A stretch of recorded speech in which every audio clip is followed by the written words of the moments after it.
Hi everybody, it's Bonkai922 here. Um, Not a lot of reviews going to be going on yet. Um, just doing right now the Bleach review, this week's chapter, and the video I said I was going to do for that anime, another overview of that. But besides that, really nothing going on. Except for Friday, with One Piece, Fairy Tail, chapter review, episode review. Anyway, let's get into it. Okay, this was chapter 486 of Bleach, called Cremation. Beginning of the chapter, we have, Nell falling out of the ground, and she's telling Ichigo that Wakamundo's in trouble, that's been attacked. And then we have Pesce there as well. He falls down on the ground. He's like, and Ichigo's like, "Why are you showing me your ass?" This whole big thing. He's like, "Oh, you haven't seen me so long, and that's what you say?" And then that's what happened there. Moving right along, we go to um, Soul Society. Interesting what Byakuya was saying to Renji. He was telling him about Sakakibe and how he was always to himself. He really didn't say anything. Phone was going on a whole thing about it. Like, do you really give anything to Sakakibe?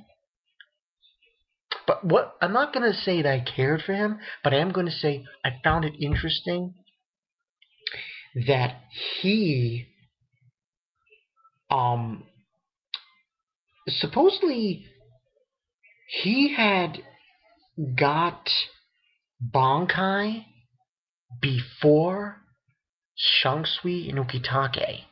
And Ryuki's just going on about this, about how he was a very honorable man, loyalty, because he was a lieutenant. He did not want to use his Bankai. He had his Bankai. And that's a big thing in this show, Bleach. A lot of people don't want to use their Bankais because some don't want to reveal them. So that's how much he had big loyalty, respect towards Yamamoto. He didn't want to use it because he wanted to remain his lieutenant, the lieutenant to Yamamoto, for Yamamoto, till the end. That's how stricken he was about it. And he and basically, you know, used it first time ever in this fight, and so on and so forth. And Bayalki's saying that Yamamoto's probably having tough feelings over this situation. Rough time with it, and so on and so forth. Um, Aside from, and then he says like the fire, and they like the fire, um, and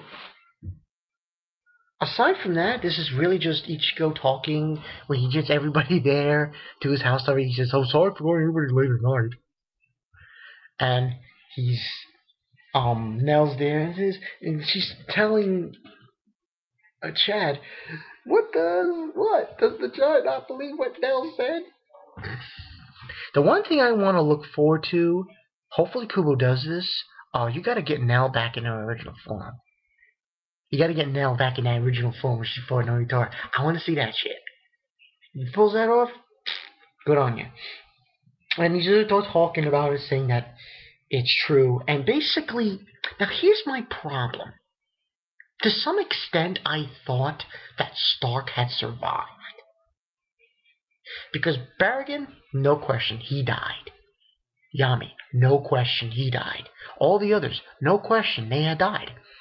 But Stark, I just thought. But then again, when Shugsui attacked him, he sliced him on his hole. That might have been enough to do the job, to kill him. And basically Fisher's telling them that Barrigan-sama and Stark-sama are gone, and now Haribel-sama is the one who took over governing Wakamundo. And then she was attacked and taken away by somebody. And then Ichigo's thinking, oh, so he was the same. Basically saying that he was the same, and basically what's occurring is this army, this emperor, is using us as vanguards. And he's also saying, he gets into it, Pesce, that Dondo Chaka, that guy, was taken as well, and then we're gonna go save him, and this is turning into kind of a rescue arc. However, what I'm interested in this chapter is later on we're going to save him, right? And what Uryu says, I'm sorry, I can't come with you this time.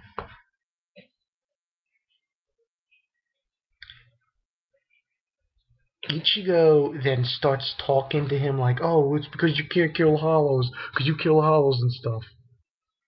I think there's a deeper meaning here. What if Uryu... Just saying. It probably won't happen. Maybe Uryu's having second thoughts of where his loyalties lie. We'll see, though. I just thought I'd bring it up. After all, Quincy's exists to destroy all. That's what the whole thing Ichigo was saying. But then you'd be sulky if I didn't call you too. You! And then here comes Kisuke, obviously. And he's up on the windowsill saying, oh, shall I arrange your trip to Recomundo? Blah, blah, blah. And then, there's an interesting scene also in this chapter where one of the guys picks up Ivan's pendant he has. Ivan's medallion. Looks like he used it. He wasn't able to capture Ichigo Kurosaki's Bankai, he says this. See, I guess we really need to use a special way to get him. We could predict it, but I'd say having an actual proof is useful. But fools can be useful at times, he's saying, the Emperor. To this guy, and he's saying, contact the Itato army of Recomundo, which I think means, from what it was said here, hunting unit. And tell them to get a few idiots without killing them. It shall be done, Your Highness.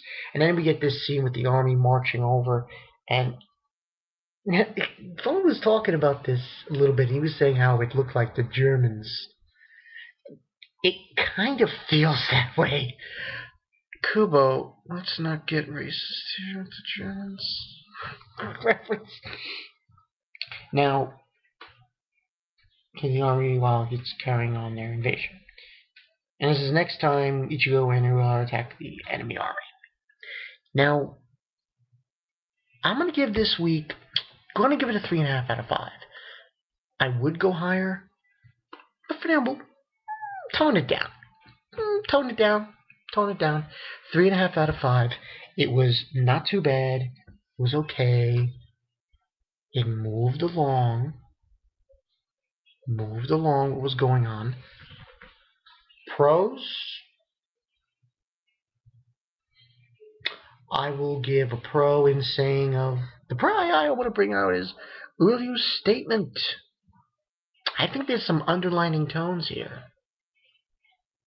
He might join. Like I said, we have to see. Now, obviously, you have two fronts here. You've got what's happening in Soul Society and what's happening now in Recomundo. We will see how Kubo pulls this. Now, we already seen Hallibelt, and we already seen Nell, and we already seen Pesce, and we know Donald Jaka is captured. Now, this last page has me to believe maybe we're going to get our favorite Espada back. Maybe Grimjow Jatterjack is coming? I don't know, though. Because where they show you the last page of the chapter, it seems they were outside. Because, as we all know, Los Noches, that is where Grimjow was defeated,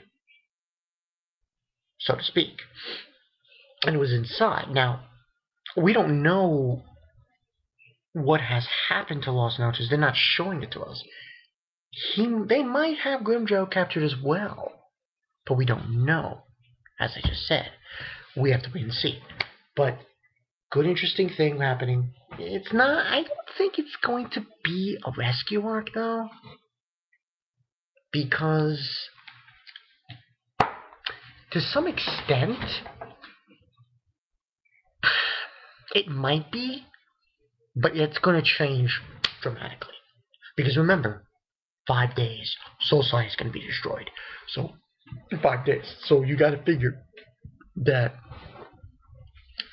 at some point, even if Ichigo goes to Wakamundo with Uraha and anybody else, and they do say Dondo Chaka, stupid ugly fuck, sorry, and Hallibell, you still got to deal with the fact that they're going down the Soul Society to destroy it. So we'll see how this marches on. But for now, any other pro I would say in this chapter would be the whole suggestion that, oh, Ichigo's power is going to be taken again. But that's not going to go down. But it's interesting to say the least. Kubo is on the right track. He's on the right track. I like what's happening here. So, you'll have to wait and see. It's been Bonkai922. See you guys later. He's on the right track, Kubo. Keep it up. See you next time. Subscribe and comments below. See you guys later.